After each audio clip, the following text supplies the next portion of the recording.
Love it, man! Alright, it's the Smack Talker Extraordinaire. I'll batter you and I sure don't care. Everybody knows this channel really only exists thanks to TNA and other companies not named WWE. So when Impact Wrestling rebranded back to TNA, I was happy.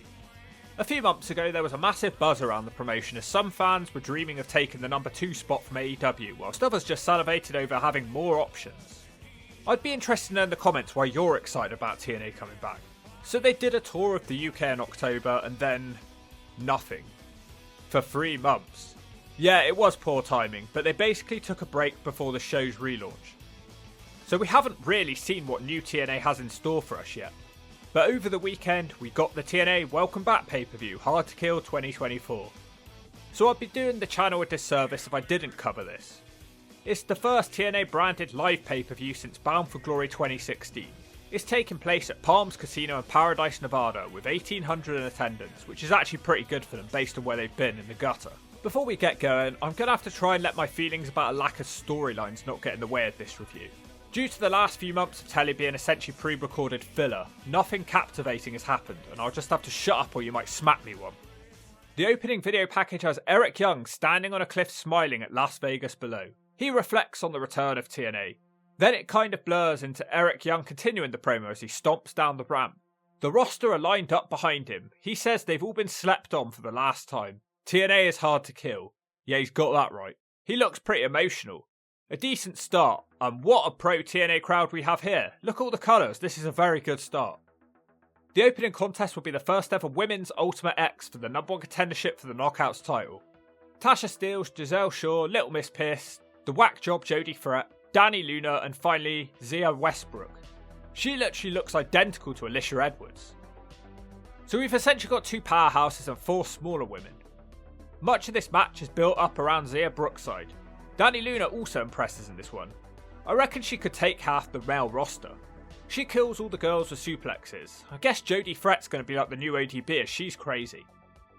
Jodie Fret climbs the structure with Edwards on her back, genuinely scary. She drops Alicia onto the girls on the outside. Tasha Steelz gives Fret a cutter onto the pile of women. Later on, Dani Luna delivers a massive tower spot to half the women. Luna also powerbombs 2 girls and suplexes 2 girls at the same time. This girl's going to be a real menace in TNA going forward. Alicia Edwards introduces a cane until Brookside stops her and takes away the cane. Jodie Fret hits a double TKO which is called Shove It. So it's a hawk gimmick. I don't know if I misheard that, it sounded like it. I mean, I don't want to be associated with this woman, so you tell me. She gets speared off the cables. We end up with 3 girls on the ropes, some shots with the X knocks girls off, and the winner of the first ever Women's Ultimate X is Giselle Shaw. Scott D'Amore's girlfriend, to be fair, worked really hard for the last few years and tried to add star power to the show. Dani Luna's time will come and she's really made this match good, a very good opener. We come back to the ring with a recap from the pre-show with Joe Hendry introducing DJ Who Kid and Top Dollar. He gets chokeslammed for his efforts. Dollar is now AJ Francis. In the back he tries to cut a promo which is so poorly mic'd that you can't hear anything. The backdrop really looks like a green screen too, I don't know, what a mess, whatever that segment was supposed to be. The second match on the show will be Dirty Dango, the former Fandango accompanied by Radomir Voskov and a referee. Dango cuts his usual promo saying he hates pro wrestling and he takes on Carl Pierre Ouellette. He has an elaborate entrance with surgeons waking up Frankenstein. Very good effort, TNA. That's the sort of thing you wouldn't have seen in the last few years. This man in his mid-50s has had a fairly big spot on Impact for the last few years and hasn't really disappointed. I mean, look at this dive out the ring from someone with his ring miles. Unfortunately, the fake referee causes PCO to fall on his moonsault and the match is thrown out after just a couple of minutes. 10 pints of gravy, Rhino makes the save for PCO. Santino Marella, who's been playing the authority figure for the last year or so, says he won't let the match end like this. He instead makes an impromptu tag match 3-on-3. The man added to the mix is Jake something, and he introduces himself with a huge diving clothesline. This actually feels like TNA. PCO quickly hits a moonsault to the outside. Loving seeing the rally towels back again, by the way, that's a nice touch. PCO also hits a swanton bomb to Dango on the ring apron. Dude, I was watching the TNA Hard To Kill show the other day, man. And this dude, PKO, he stole my swanton bomb finishing maneuver, man. But it didn't finish. Man, I'm going back to Carolina. and I'm gonna tell my stone of friend Shannon all about you, Pico. It turns into a big smash fest, and these huge men destroy each other. Radomir Loskov and Rhino have a funny screaming contest. Rhino hits a gore on Bravo, Dango is powerbombed on top of him, PCO hits Dango with another moonsault, and that's the 3. Short and sweet. You can expect TNA to try and build this Jake something up this year. In the car park, a mystery woman has arrived at the building, but the cameraman is a toddler or something. The TNA Knockouts tag team titles on the line now. The team of MK Ultra are the champions. They are Masha Slamovich and Killer Kelly, and they are witches or something. They face the returning Decay, Rosemary and Jessica Havoc. Who's going to put the TNA in TNA? Anyway, it's not the sort of match anybody's going to remember in the morning. The Witches win, although I'm not sure which team the Witches even are at this point. It was just an additional match that was added at the last minute, and it got a title change on the show. In the back, Stephen Macklin celebrates winning on the pre-show.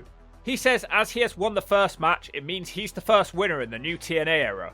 So he's essentially celebrating being bumped to the pre-show and not being interesting enough to be on the main show. I'm only joking in case you're new around here. Scott D'Amore is the next out on the dance floor alongside the AAA president. He wants to bring more Lucha Libre to TNA. They're going to expand their working agreement between the two companies and they sign a little contract. Now Scott D'Amore secretly owns AAA. Imagine if they actually pulled a Bischoff and Dixie from 2010. I was starting to wonder why this was even on the show, but then the reason is explained because Vikingo is here. This will be an X Division triple threat match for the X Division title, with Kushida also challenging for Chris Sabin's belt. Sabin won his first X Division title in 2003, over 2 decades later he's an X Division champion again. Vikingo is a man I was hoping TNA would sign years ago. They don't disappoint in this match. This man has had a lot more exposure to US audiences this year, but I still find myself amazed at the stuff he can do. On the whole though, the spots do get a bit overly convoluted here.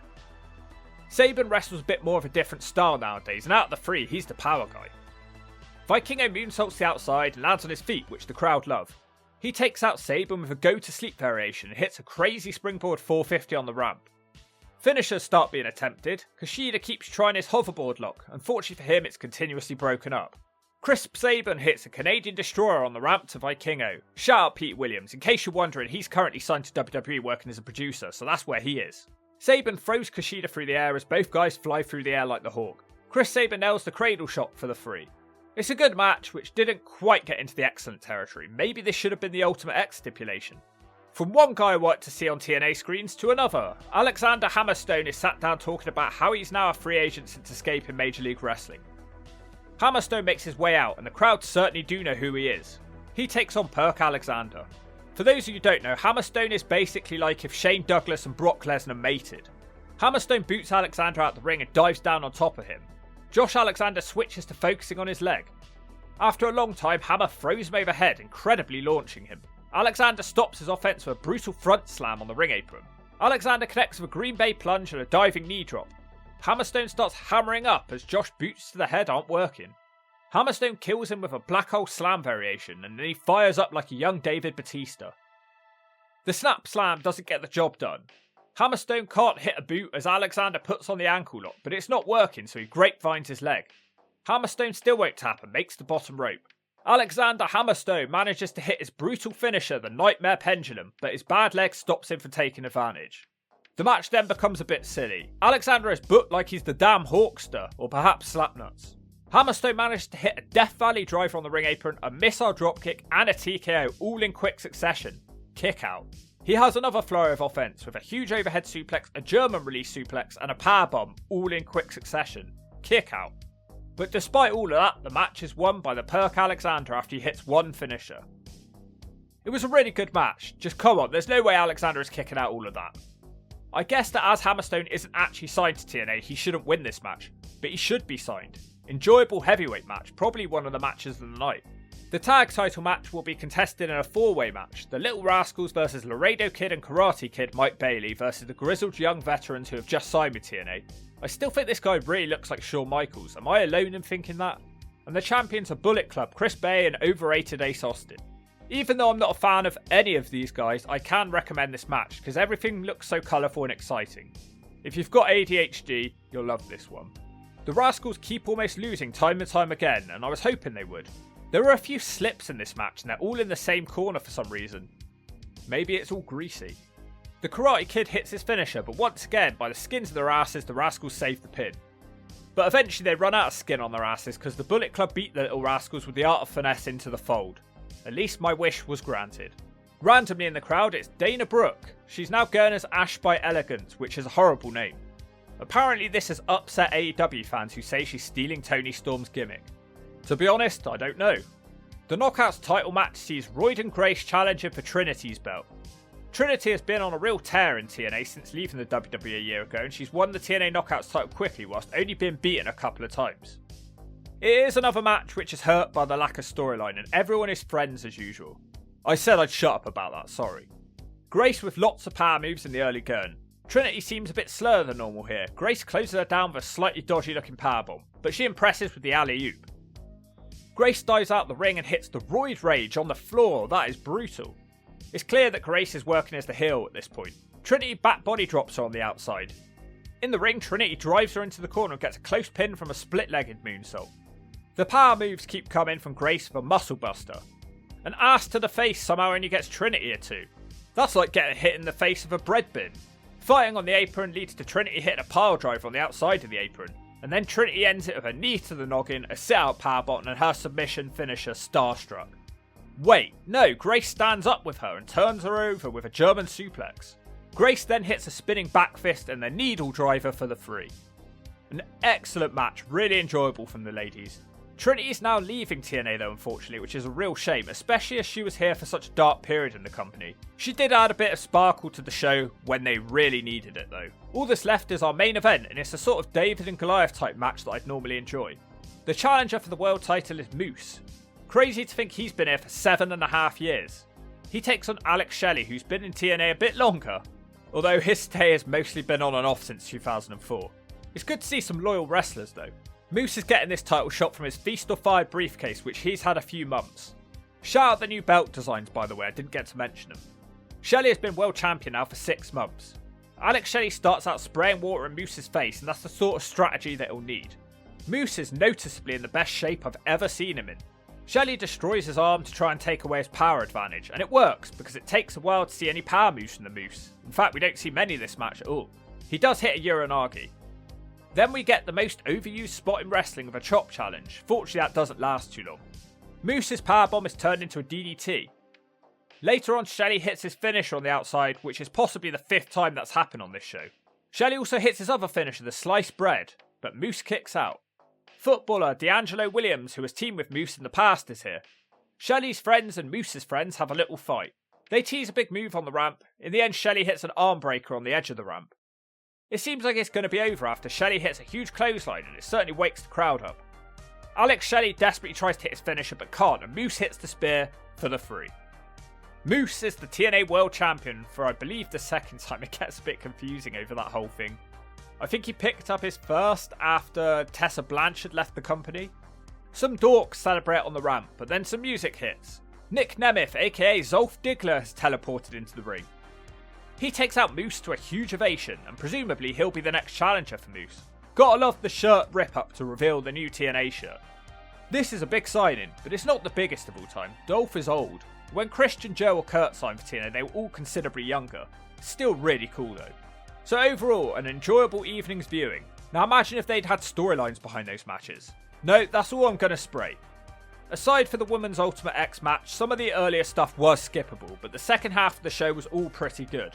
My favourite matches were Hammerstone vs Alexander and Royd and Grace vs Trinity. The show overall would get a 7 or an 8 out of 10. I hope people do give them a chance if you're tired of WWE and AEW. They've had some great moments in the past, and hopefully there's going to be a lot more to come. I'm the Hawk and you've been listening to me talk.